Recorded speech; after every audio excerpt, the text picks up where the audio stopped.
Keith likes to call it, of Pros in the house on the Friday edition of Real Talk with Keith Smith. Keith, you want to set the stage, my friend, before the program begins? Yeah, thank you, Jerry. I learned a new word today, phenom. So we've got a praiser phenom today. Woody Fincham is going to talk to us a little bit about his world and what's going on, and we might tap into what his industry is thinking and him personally on this decoupling.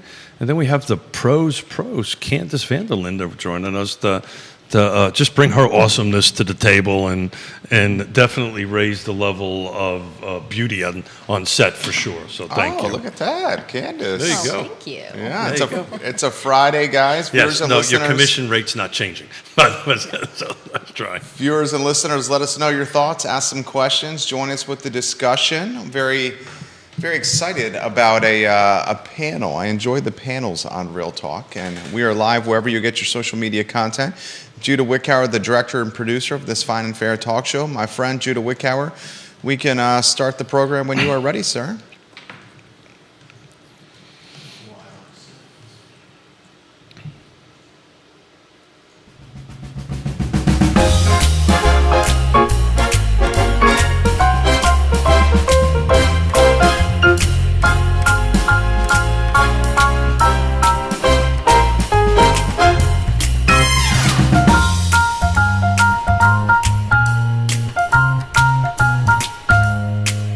Good Friday morning, guys. My name is Jerry Miller. Thank you kindly for joining us on Real Talk with Keith Smith. It's a pleasure to connect with you guys on a show that's presented by Yes Realty Partners, a show that has kind partners like Fincham and Associates and its principal, Woody Fincham, in the studio and in the house today. Judah Wickower, our director and producer of this talk show. Keith Smith, he is the executive producer and the namesake of Real Talk with Keith Smith.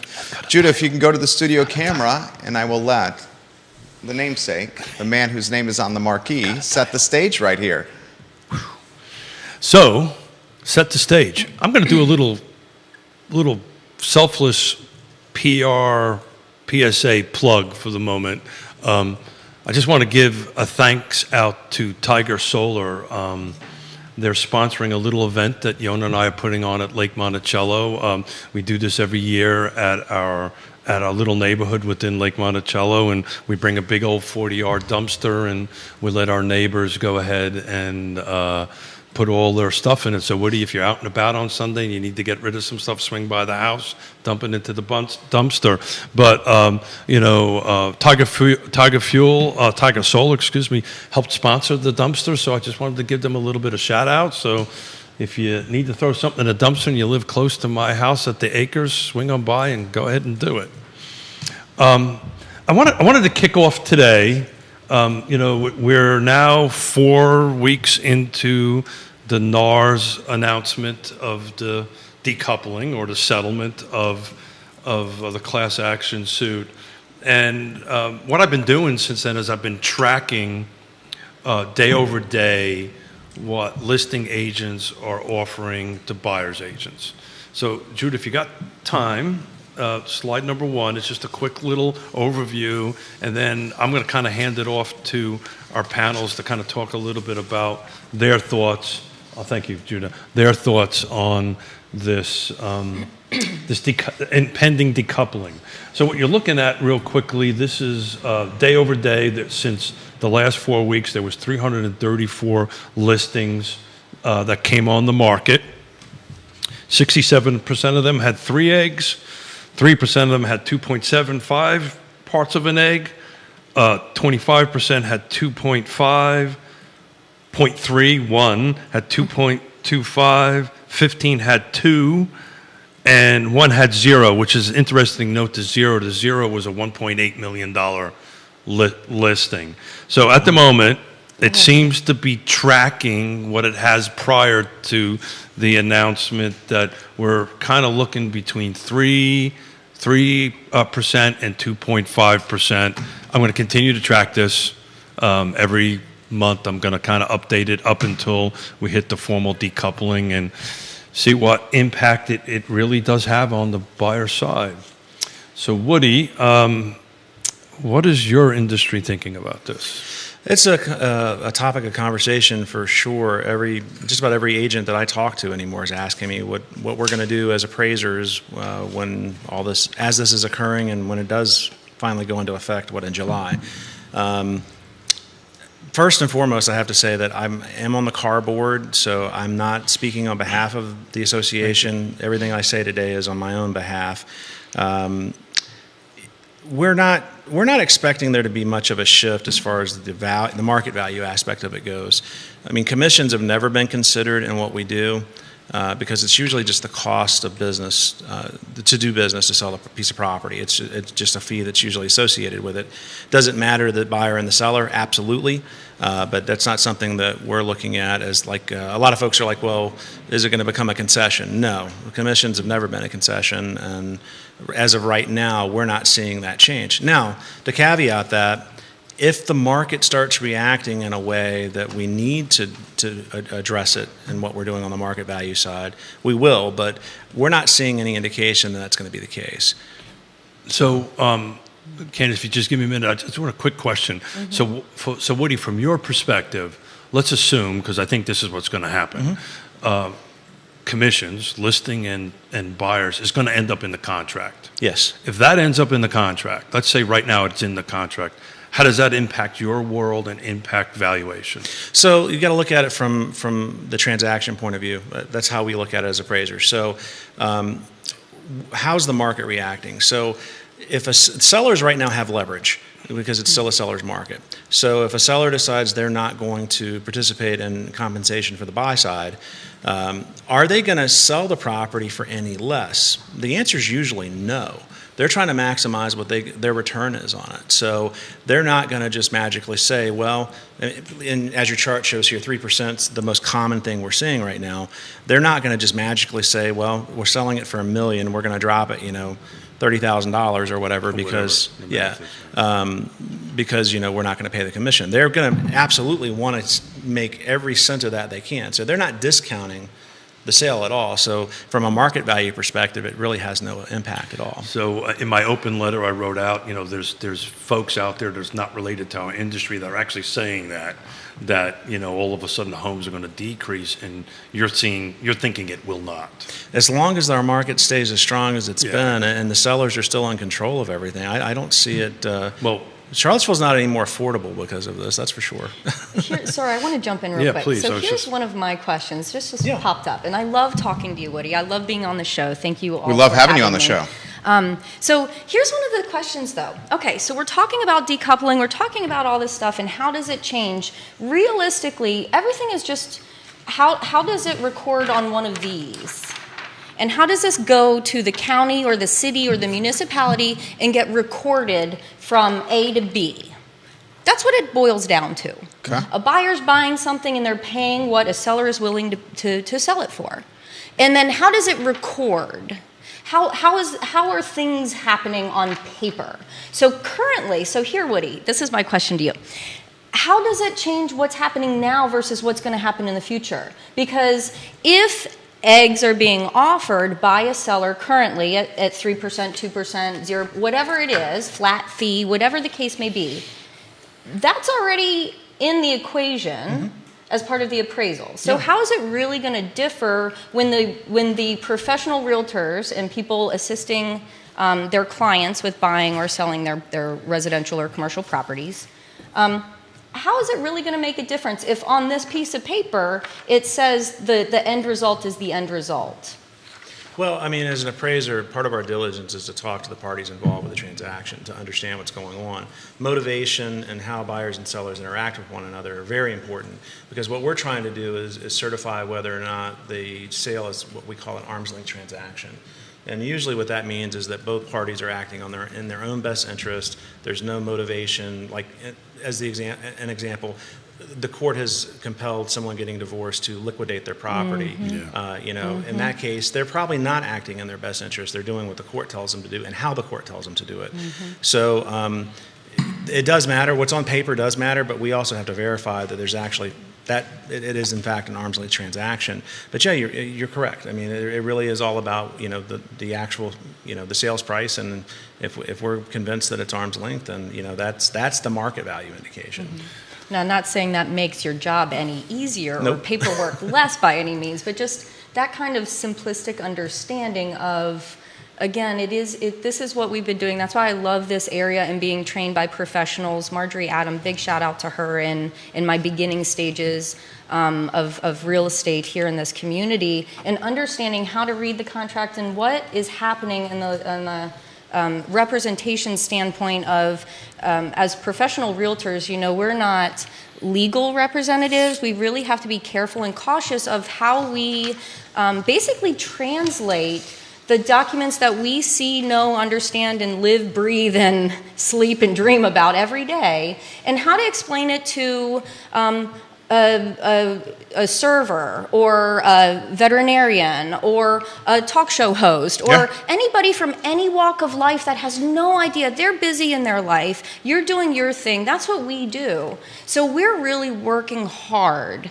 to understand your personal interests and needs, what your personal expectations are, and then realistically be honest and upfront with you with, hey, here's what we can do. Wonderful things like bringing Woody in and bringing a professional appraiser in, or inspectors, or any of our affiliates, always, American Pest, shout out. But bringing people in that we know do this every day to help you as the client, consumer, seller, buyer, understand tangibly what is happening and how the process works. So I'm just going to say this, and this is me, right? NAR did a lousy job of communicating this from day one. Flat out, lousy job. That left the market, or left other actors to go ahead and set that narrative for us. I know this because I know you're busy, but Candace, tell me about the kitchen table conversation you're having with me as the buyer or me as the seller, saying, tell me about what's going on. I need to understand this. So give me a kitchen table conversation where let's say I'm the seller, because the sellers are very much so asking about this. What do I do? So as they should. That's the beauty of it. You guys know I get really energetic and motivated by education. You get and energetic? Really? Yeah, I've been I like told that. I'm shy and quiet often. Give me back in my that life. coffee, will you? I know. Thank you, Keith. You're welcome. It's really the wonderful thing. A colleague and board member of ours, and again, same thing like Woody. I am on our local board. The conversation I have is from my professional business ownership standpoint, not from a car board membership standpoint. However, we have people that come and join and attend our membership meetings and our different Realtor Association affiliated events. And the camaraderie, communication, and understanding and respect that we have. We are competitors. However, we are also colleagues, and we are here looking after, and we know that Keith is going to look after his client's best interest. That's his job. My job is to look after my client's best interests. And we respect each other for that. And that's the beauty. I'm getting goosebumps. Jesus. I like it. I'm getting goosebumps over here. Keep Yeah. going. So, kitchen table conversation. I've had multiples of these today.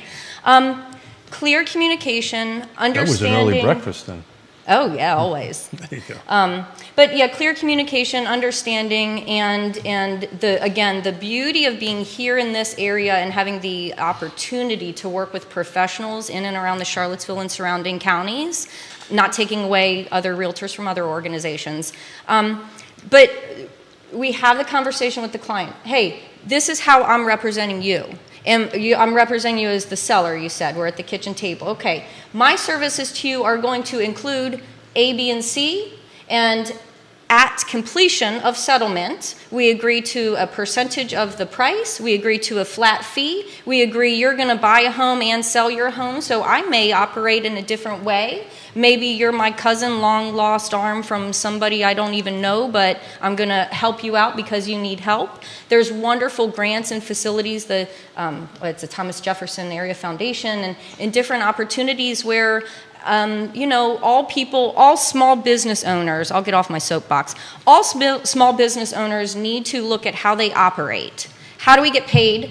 What hours do we work? What times and days do we work? Yeah, we're going to get into that later in the show because Jerry and I tackled that on Wednesday, He and broke down what you guys net commission-wise on Wednesday. and my phone was ringing off the hook, and I bet it was. since then, yeah. So, Woody, I just keep on running this through my head because maybe I'm too deep into it.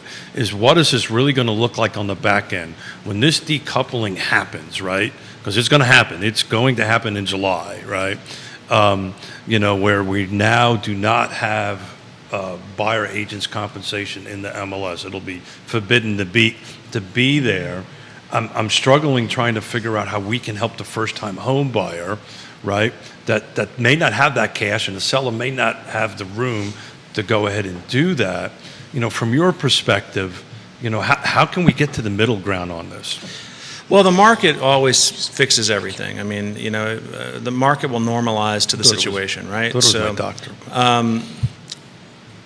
With sellers having all the leverage that they do right now, overzealous sellers who are not going to include compensation in what they're trying to do will eventually learn that they can't sell homes in certain situations where there is no compensation, right? So, look at if you have a VA buyer. VA buyers they can't pay fees, Yeah, right? yeah. So it's got to be included in there for a VA buyer. As long as we have a lot of cash buyers, which we do in Charlottesville, it won't impact the market as much. So sellers will continue to have that kind of leverage until we start seeing some property starting to sit on the market. So let's assume the federal regulators on the loan side said, you know what, guys, it's okay now to include commissions into the seller compensation. How do you guys look at that on that side of the table? So if it's now allowed, does that impact your valuation, or do we now have a X percentage gap that we have to fill up? Sorry, I want to clarify. If it's allowed to be in the MLS for realtors to understand, or No, allowed no. at all in the contract? Thank you. So the federal regulators who control the loans, right, say, okay, now federal regulators, VA I as a seller can pay the buyer's commission, FHA, whatever it is, loans. It's now allowed to be part of the seller compensation. Right now, it's not. It's excluded Right. from it, right? So let's assume the regulator says it's okay, it's included. Will you then now be able to look at that, or you still have to exclude that? It's still a commission as a commission. It's not changing. It's just the way the negotiation goes on and the deal are different.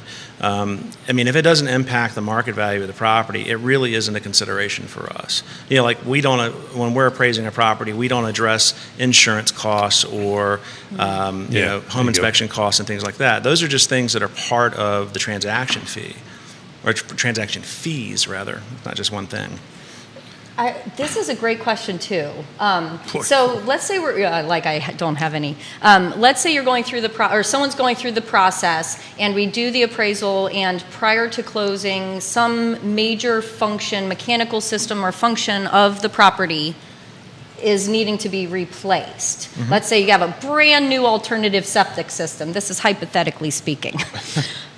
Do you, as the appraiser, so maybe tell people about, okay, we know this is happening, the price is X, if it were failed, it would be Y, but because it's a new system, similarly with eggs, compensation, concessions, you take these things to account, right? So let's say brand new windows are coming, but they're not in place yet. How do you do your appraisal? If there's a mechanical systems or major functions that are in process of being replaced? So that's part of the assignment conditions with the client, and in this case a lender.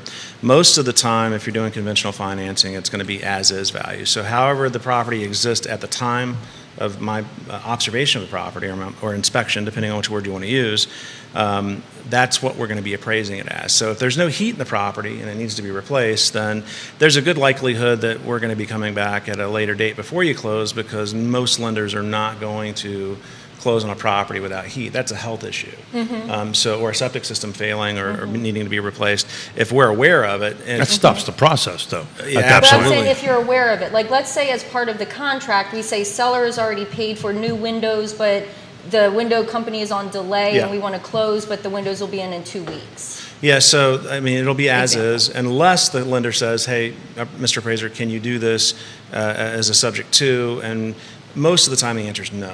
Oh, really? Yeah, Okay. because the It's lender. that snapshot at that moment. in Yeah, it's time, a snapshot at that Gotcha. time. Now, when we do like 203Ks and home styles and things like that, that are renovation loans, we will appraise it as is, but also as it will be once all that work has been done. But that's done post-closing. So, yeah, I mean, those types of things are, if they're health and safety concerns, even conventional lenders in most cases are not going to want to close a loan if those things haven't been done. Okay, that's great to know. I got a lot of questions coming in as I'm fighting some allergies here. This is a good one from a pretty experienced realtor, maybe perhaps in the game longer than you, Keith Smith, of Dan Pettit. He says, Better mustache too. if the commission, if commission not in the MLS, do all your agents have to come to you for permission to offer a certain percentage each time? So we've been talking about that for a while, right? And how is the market going to do this, right? So if Candace is the listing agent and I'm the buyer's agent and Woody wants to see Candace's house, the first thing I'm going to do is pick up the phone and call up Candace and say, okay, now she may have a website or a page, and we talked about this, that I can look at and that references that. The broker can. The broker can. This is not an MLS. This is your Yeah. private, this is your own independent thing. And you can't say, look at my website to see it.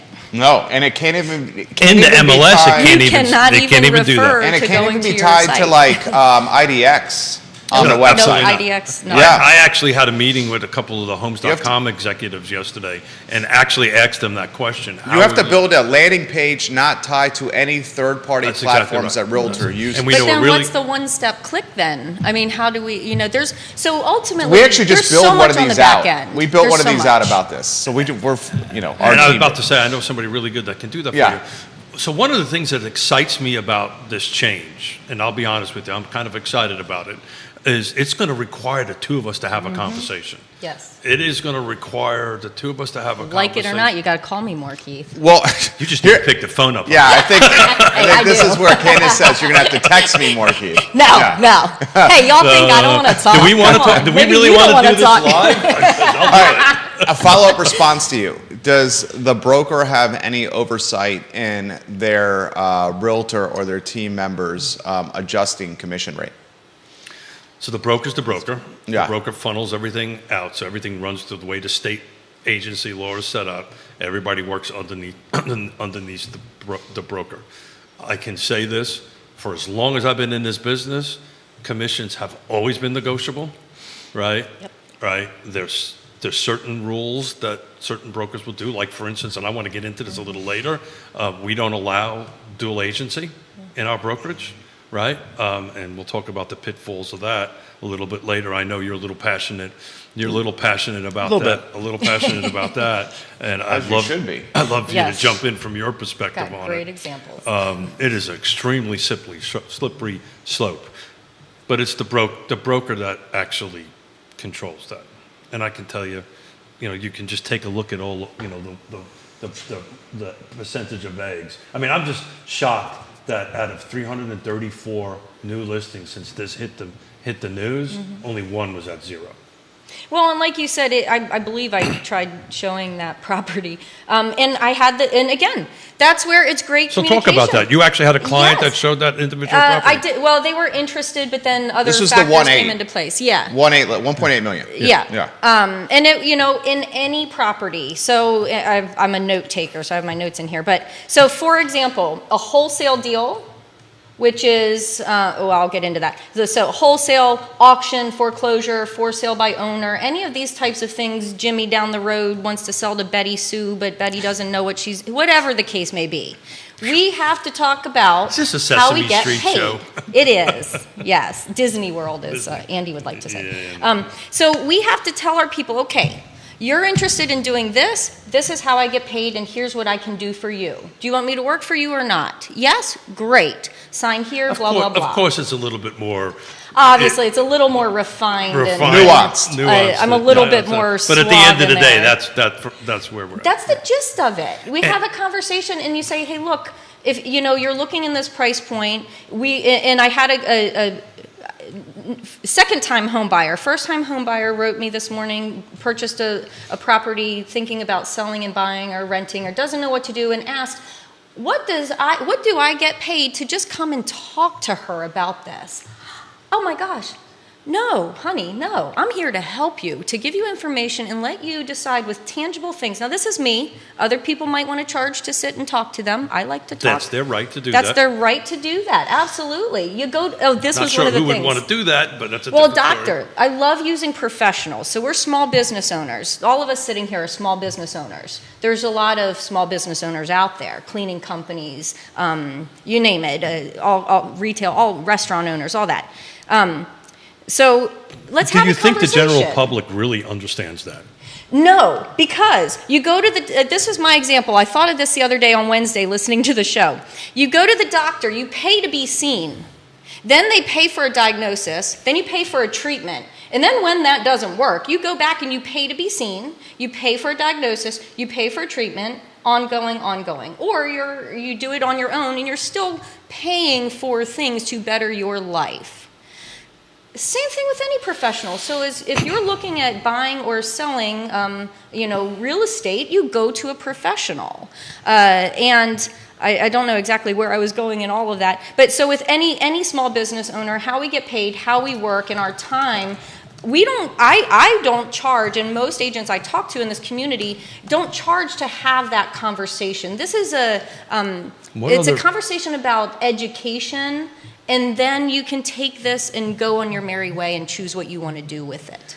If you don't want to pay me, great. Find somebody else or do it on your own or whatever, and I'm happy to answer questions if you have them. So I think this might, at some point... Different than the commercial game.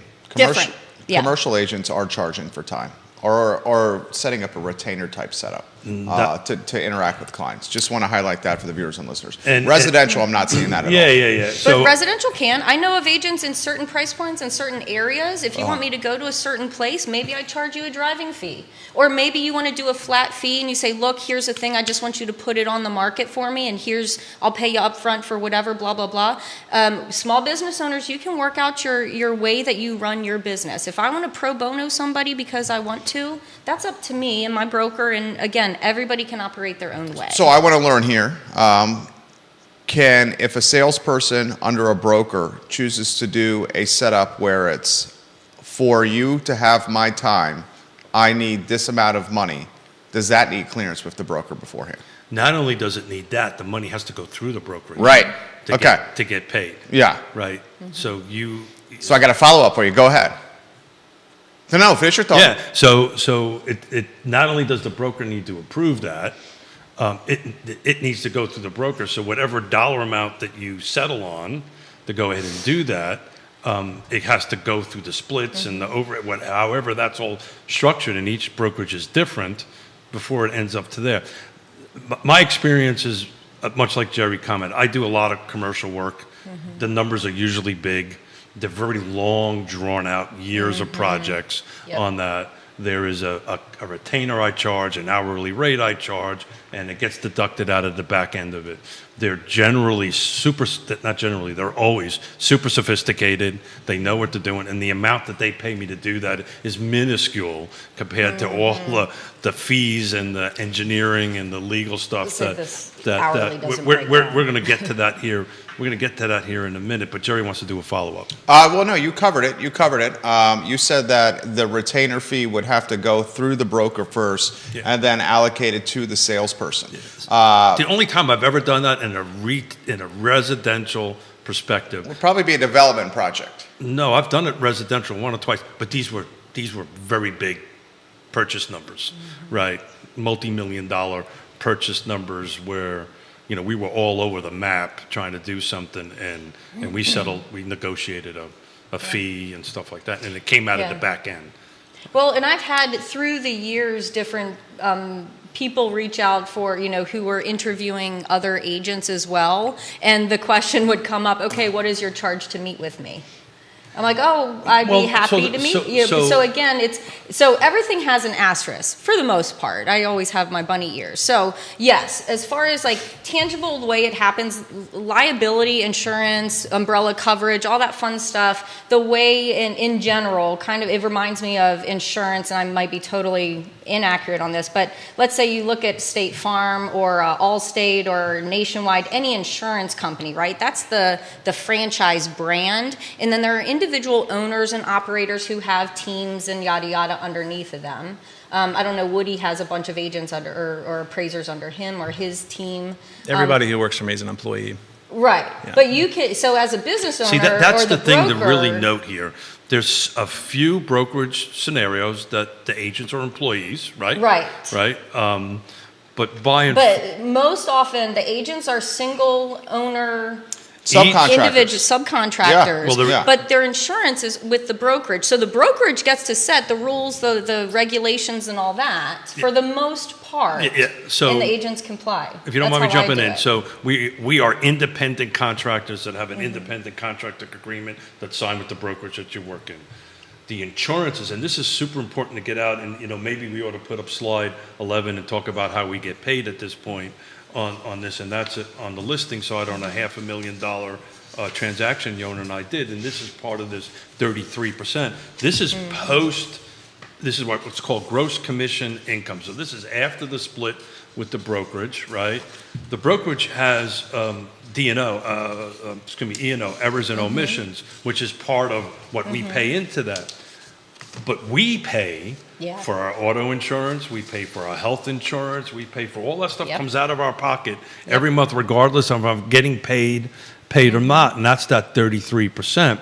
So at the end of the day, on $11,875, because I keep track of P&Ls on every particular transaction, basically we made about $4,000 in that, which translated into roughly $50 an hour for two people, right? So this is for Yona and I. And she probably gets the lion's share of that. I don't think I'm worth much more than a few bucks on that per hour. But it's important Are for you us. saying you're just arm candy, Keith? I thought it was eye candy. Pretty much the same thing. Is it the same thing? Yeah. Thank you. So we've been talking, and I'd love to get your feedback in that, and I'm sure Jerry's got a couple other questions. We do have some questions. So how do you feel about this, how we get paid, and do we do a good job of explaining it? No, I mean God, I'm going to make a lot of people angry. I That's why we love you. watch what agents and brokers do oftentimes and scratch my head, because as good as you all are at negotiating, a lot of folks in the business are really bad at defining how their value comes to the table for the client. And I see it oftentimes where people are giving away their time, they're not being compensated for it because they're not assertive. They don't treat it as a professional business, they're treating it as, oftentimes I think it's miscommunicated as we're doing you a favor up until it becomes a transaction. And I'm not saying that's good, bad, or indifferent, but as a person who owns a professional service company, I define my value up front with my clients and say, this is what my hourly rate is if I'm consulting, this is what my fee is going to be if I'm writing a report, et cetera. And it's non-negotiable, as far as that goes. I know everything's negotiable, but I know what my value is, and if my potential client doesn't want to pay me what I think I'm worth, then I wish them well. I even refer them to someone else. I'm going to jump in here, and since me and you are going to go down the slippery slope together. All right. All righty. So I'm doing 3 new construction transactions in Richmond right now. LoveHomes.com. They're coming on the show to some of the executives to talk about the awesomeness they're doing. I did everything through Homes.com. Oh, Did everything I'll through have a Homes.com. conversation on that. I'm engaged with the builder rep and the client, and they were telling me yesterday, she goes, my God, I wish all other real estate agents would do this. They just dump off the client and sit around and get weight. And that's what gives us a bad name. And she goes, look, she was giving me kudos. I'm also a recovering builder and developer, and I kind of love this crap stuff. But in any event, she was giving me kudos. So when builders are thinking this, what does the general public think? Mm-hmm. Right? And we just, we have an opportunity here. I'm going to get on my soapbox. We've got an opportunity here to go ahead and be very clear about our value proposition, be good at that, learn how to negotiate for yourself, be transparent about how we do our job and freaking communicate Yeah. with people. And we just, Well, yeah, the example you just used, there's a correlation to commercial. You're working with a corporate entity when you're dealing with a builder, Yeah, right? that's exactly They understand what you're doing. The problem is that we've set the table for normal consumers that there's a lot of wiggle room here as far as how most people will work. And, the expectation is that, you work for free, unfortunately. well, the problem is we had some bad actors that said Yes. we For a work long for free. time, And yeah. that's what got us into But perspective trouble. is reality, and that's the reason all this stuff has been happening. Well said, Woody. That was very well said. Neil Williamson, welcome to the program. A lot of questions coming. Logan Wells Clalo, Bill McChesney, hello. Thank you for joining us.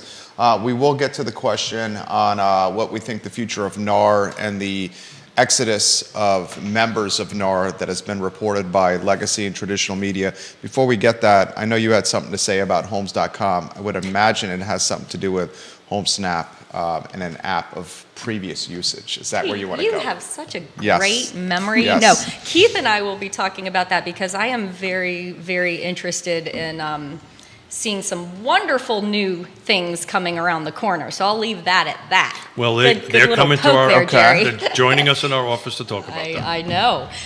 One of the things I did want to bring up, talking about new construction, that I love our builders. I mean, goodness, too many to name right now on the show, but kudos to all of our local builders and people here. I always joke with my clients that when we go to new construction places, the sales reps hate seeing me because they know I'm there for every meeting, every selection thing, This is good for every you. walkthrough, for you. everything we do. And I'm just like, oh, they hate me. But really, that's because they love me. Because in every industry, right? So first and foremost, I want to say, if you can't tell, I love what I do. And You I love what you helping do. people. It's great. And it seems like, being able to explain and express, there's a cost to doing any business. And the days and times that we typically work are when our families are home, when our holidays, weekends, evenings. Again, I come from the restaurant industry a long time ago, so not that that's new, and I love what I do. But when, going above and beyond is what some people do in any industry, and unfortunately in any industry, there are people who will take advantage or just do what's, Bare minimum. bare minimum. Yeah. I mean, I'm Well just said. going to be the one to say it at the table. We as an industry, we as individual members in our association. You made this bet. We, Yeah. we did not do enough job of policing our own. Yeah.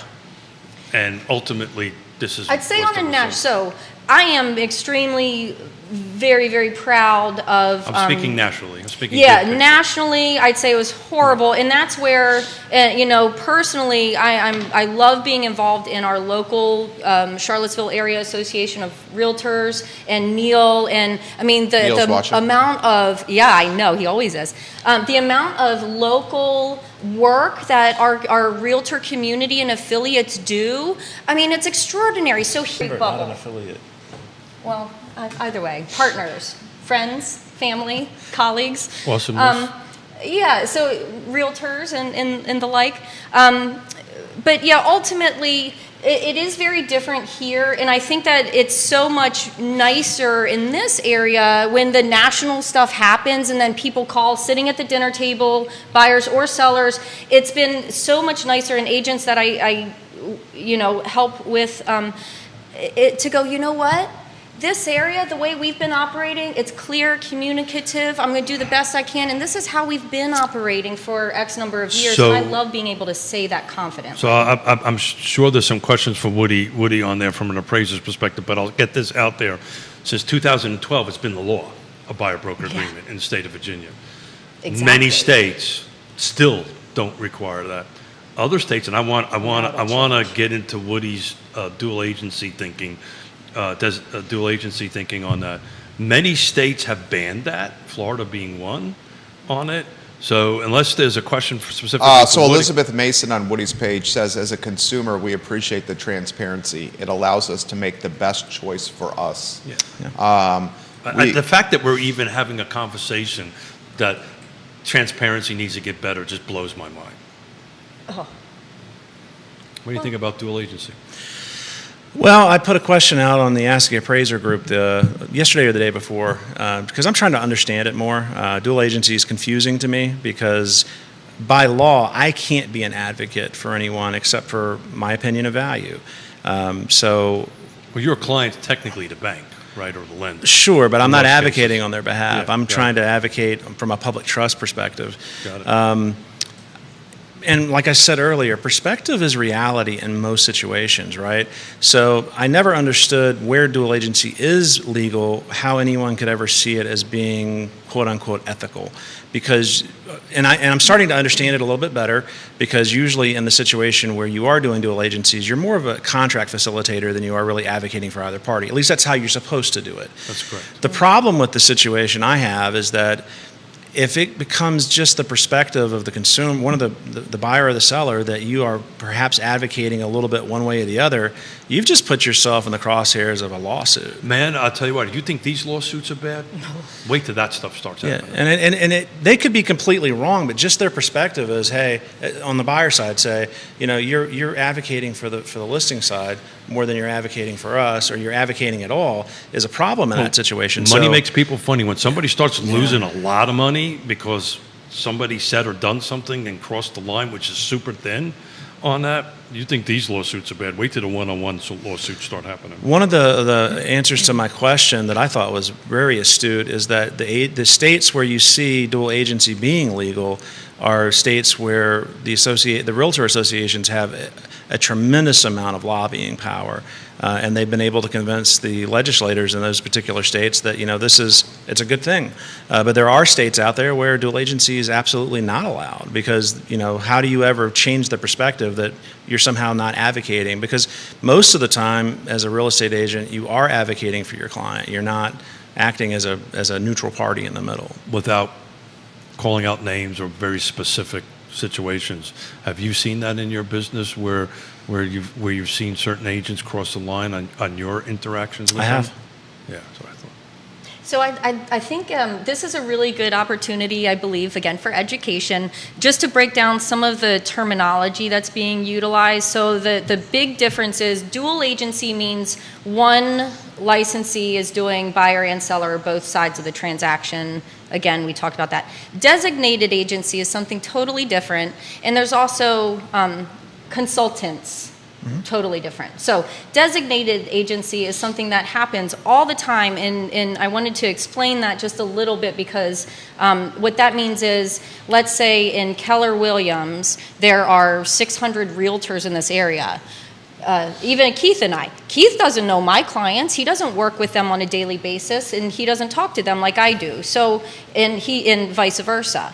So other agents that are all in the same brokerage, they can operate and represent their clients fully to their best interest with no concern of crossing any violations or anything that is not favorable there. That's designated agency, and that is allowed. Dual agency, though, is what we're talking about. So I just wanted to kind of clarify. Yeah, I mean, that. there's clear distinctions. And I think an easier way to explain it, Candace, is that with designated agency, it's one broker.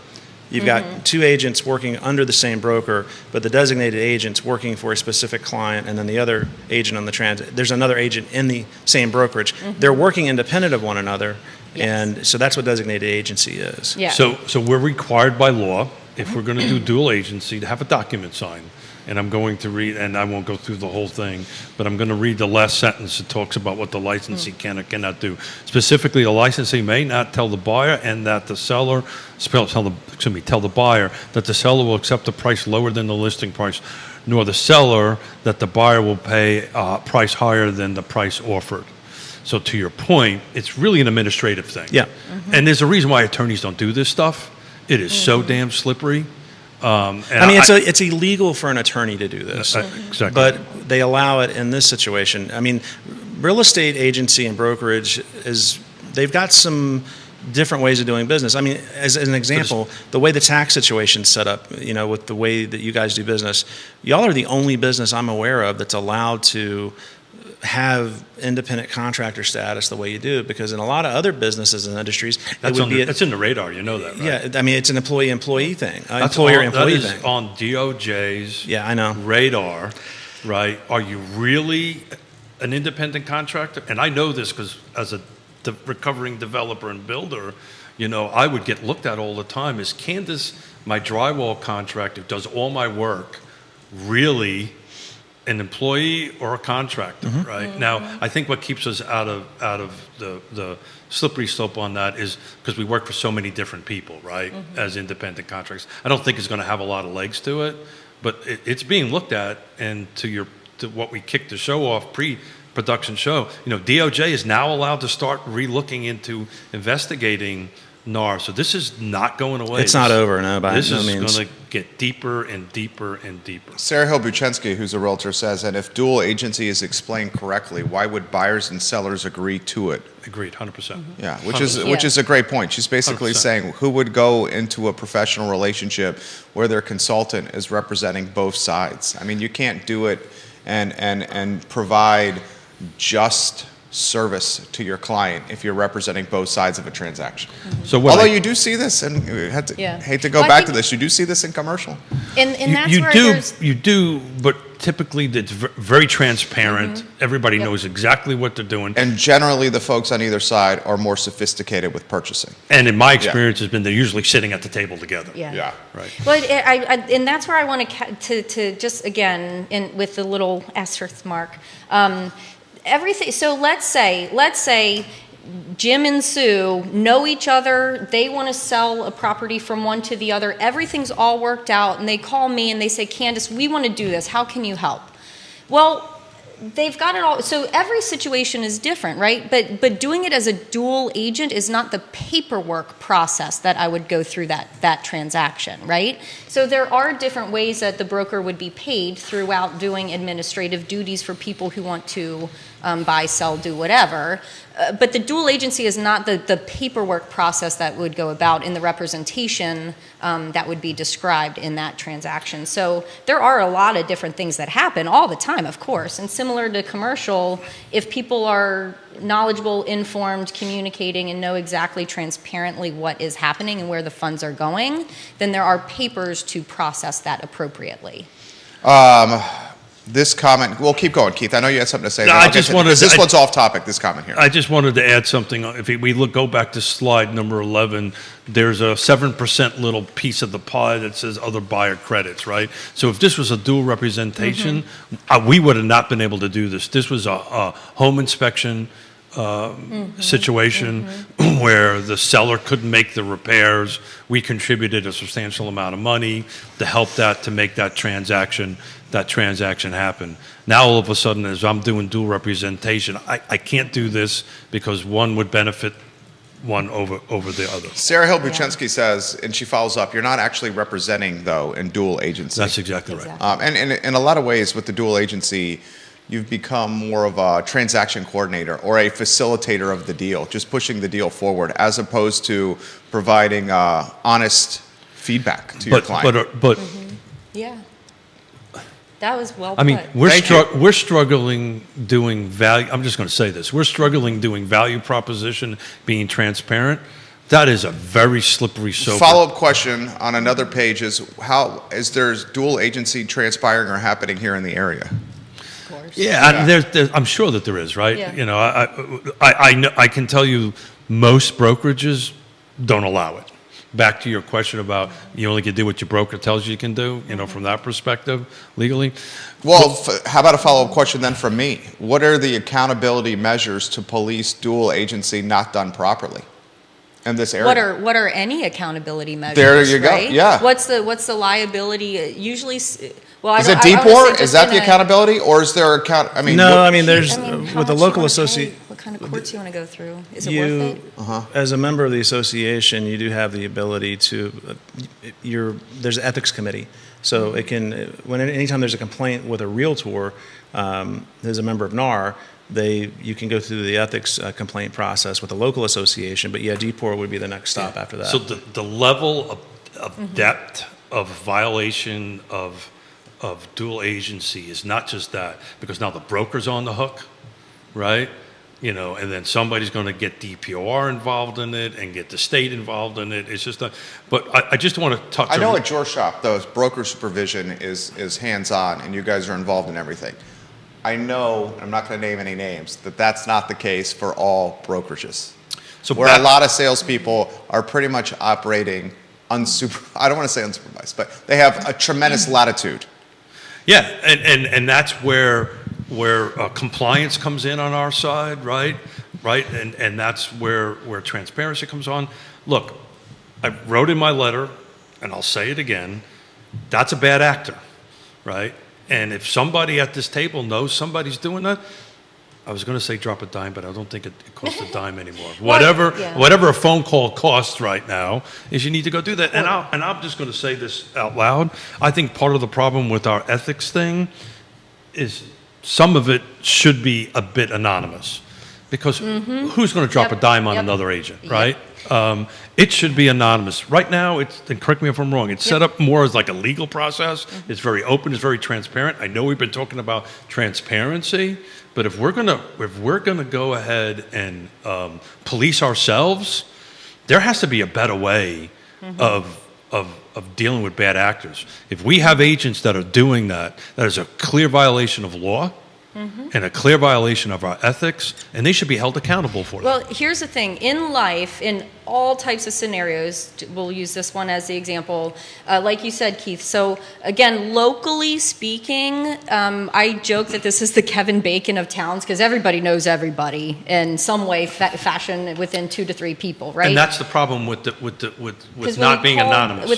Yes, exactly. So you call. So I always look at it as, hey, I'm going to call in to our organization and say, hey, this is a violation. I really think this is an educational opportunity. I like to take it as this person doesn't know what they did. And I had an agent do this with one of my listings. I called her up and I said, hey, love that you're promoting it. However, there are certain things you just need to make sure you can do. Do you want to meet? Do you want to talk? Do you want to do some open houses for me? What do you want to do? And how can I educate you?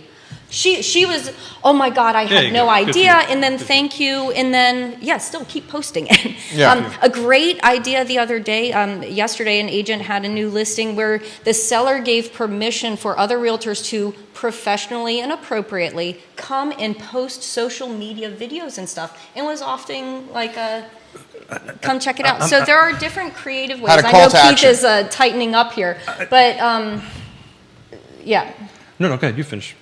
I would just say that ultimately we need to abide by what our clients are wanting us to do within our rules and regulations, and here in our local community, because everybody does pretty much know everybody, we have to make sure that everybody's doing things appropriately and using it as an educational opportunity to make sure that, hey, this is a violation. I'm going to call you personally and say, and I've had this happen back when I was a new agent. I'll even say it, Lindsay Milby, thank you very much. I knew her for years before I became a realtor, and she called me and said, hey, Candace, you made a boo-boo. Don't do that again. And this was 13 years ago, and I appreciate the crap out of the world for her doing that. So we get passionate about helping our clients.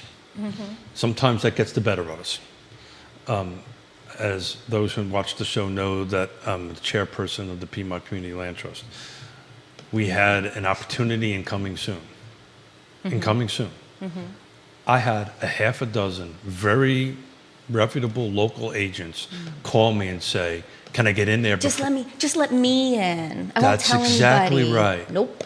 And I said, are you effing kidding me? Nope. And, and I said to these agents, I would suggest you don't ask me that a second time. Your wife, Lori Fincham of Fincham and Associates, asked this question: am I right that the complaint process for appraisers is anonymous? For the state, yes. Now, appraisers who are realtor members have to abide by the same process that real estate agents and brokers who are realtors Which you have are. to. Yeah, I am. Most of the appraisers in the area are because I think at one point CAR required us to be. I think to get access, right? Yeah, Stuff like that. yeah. There's a process they can do it without being members, but I don't know it. But yeah, it's basically the same thing. And absolutely at the state board level, you can do an anonymous complaint. I mean, it happens all of the time because it's a small community as well. I mean, there's not that many real estate appraisers out there. And if one appraiser turns another appraiser in, it creates quite a bit of a conundrum within the community, and so most of the time when that happens, it's going to be done as an anonymous complaint. This question is one from earlier in the show that I'm now getting to.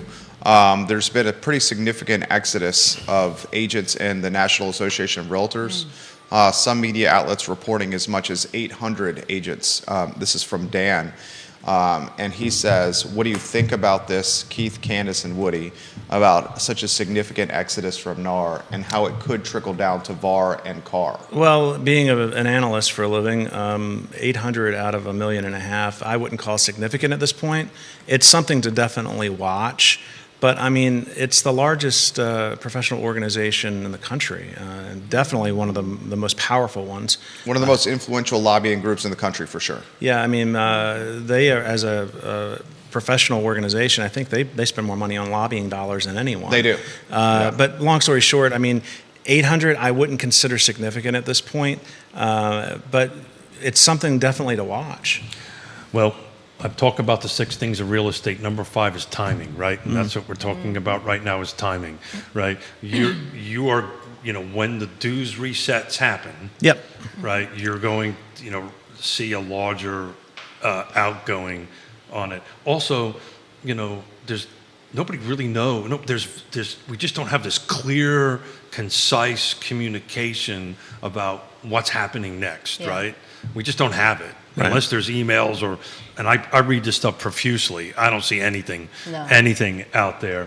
So I think once we get closer to July and people have to figure this out, and the people that can't have the conversation, hey Woody, I got a client, or Woody doesn't want to pick the phone up or whatever. There is, I think at one point in time I thought we were going to hit about 30%. I think we're going to get closer to 60%. Well, that's Wall Street Journal was reporting that number. And I had about a half a dozen real estate agents say I shouldn't be saying those numbers. Well, follow-up question for you, and this is from me. Do you see salespeople operating without the realtor distinction and instead operating just as a real estate agent? The realtor distinction done for what? Code of ethics, marketing, branding. Do you see that becoming more real estate agent instead of realtor? Well, we talked, and I'll jump in because I don't want to put them on the spot since they're on the board on this. I'll take this one on. Look, in the state of Virginia, you do not need to be attached to an association. You just got to be attached to a broker, right? Right. So how I do business in Richmond, I'm not a member of the Richmond Association. I use Homes.com. Thank you. Homes.com. I talk to the agent, just like we're going to have to do. Tell me what you got. Tell me what's going on. We have a communication. I'll tell you about my buyer. You tell me about your seller. And we go out and look at the house and do it. I've done multiple transactions recently that way. And it never makes anybody's book of business because you don't see it, because it's not running through the MLS. I'd say a simple way to do it too. Unfortunately, my crystal ball has not worked in 41 years. I don't think Keith brought his today. Oh no, we got him. Oh, you do? Well, hand it over. It's not the magic 8 ball. No. We have one of those. We actually have real crystal balls. But again, I liken us to small business owners in general, and making it a broader case across the board. Do all businesses and organizations have to account for loss and decrease of membership and changes? I think realtors, I love the Friends pivot, Ross in the stairwell with the couch, watch it. But realtors have to pivot all the time. Yeah. So we're used to this, we're accustomed to this as small business owners, and with different associations, all have their own budgets. Maybe the nation doesn't need to have a budget and abide by it, but most business owners do.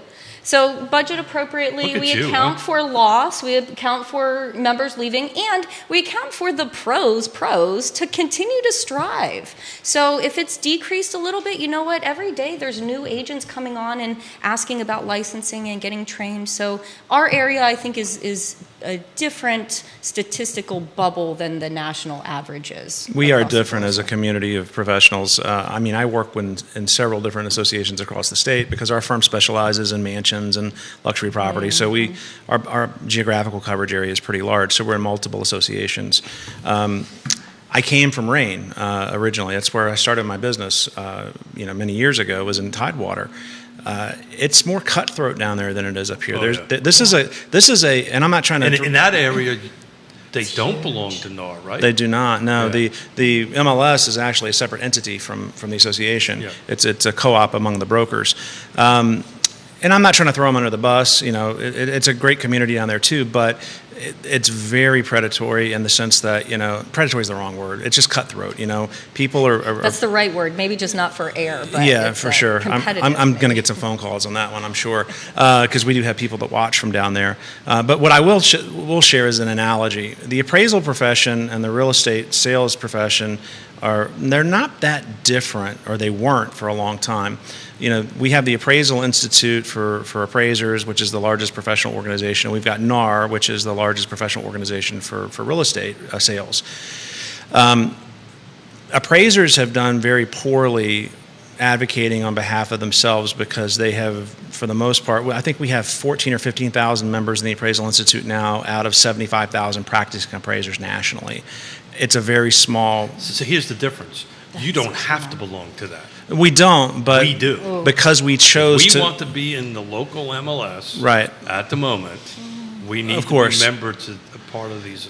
And I think Do you think that that'll change? I think that's the. I'm sorry to interrupt you, Woody. I think that is the crux of these lawsuits, crux of DOJ pursuing it. I think that's what they want to see, is this quote unquote decoupling of that. And I've been public. Yes, I think that's going to change. Well, the reason I'm bringing up the analogy Go that I'm bringing up is because we do a poor job in the appraisal side of advocating for ourselves as a profession, and as such, we've got a lot of downward pressure on us from appraisal management companies, and lenders are really controlling. They have an oligopoly going on the appraisal side. And that's because we have voluntarily decoupled ourselves from big professional organizations like the Appraisal Institute.